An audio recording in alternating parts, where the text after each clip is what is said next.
Bahagyang humina ang Typhoon Pablo sa hinang pagdaan nito sa lupa. Pero bumagal din ang kilos nito.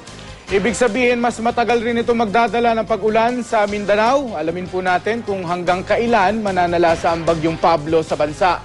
Kasama ang ating resident meteorologist, Ginoong Nathaniel Cruz. Mang Tani.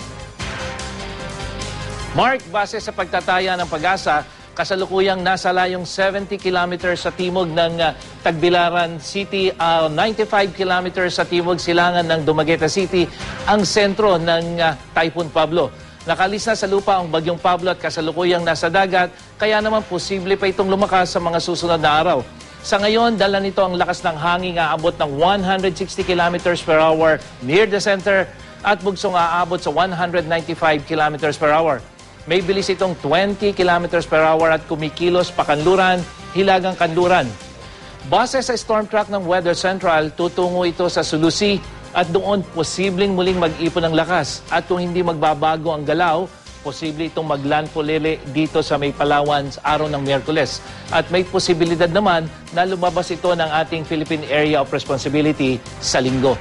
Nakataas pa rin ang Public Storm Warning Signal number 3 sa mga probinsya ng Bohol, Siquijor, Southern Cebu, Southern Negros Oriental at Occidental dyan sa Visayas, pati na rin sa Misamis Oriental, Bukidnon, Lanao del Sur, Lanao del Norte, Misamis Occidental, Zamboanga del Norte at Camiguin sa Mindanao. Itinaas na ang signal number 2 sa Northern Palawan, kabilang ang Calamian Group of Islands at Cuyo Island sa Luzon. Signal number 2 na rin sa Southern Leyte, Antique, Iloilo, rest of Cebu, including Camotes Island, nalalabing bahagi ng Negros Oriental at Negros Occidental sa Visayas.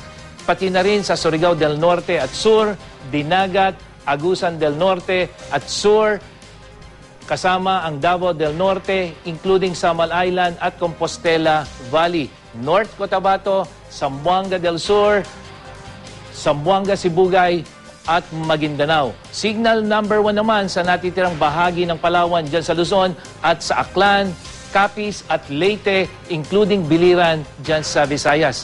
Signal number 1 din sa Davao del Sur, Sultan Kudarat, Basilan, Sarangani at South Cotabato sa Mindanao. Pinapayuhan po ang mga residente ng mga nabanggit na lugar na maganda sa posibleng flash floods at landslides. Asahan rin natin ang posibleng storm surge o yung mataas na alon dito sa eastern seaboards ng Visayas at Mindanao at mataas na alon din dito sa seaboards ng northern at eastern Luzon. Kaya ipagpaliban muna po ang mga paglalayag sa mga nasabing lugar.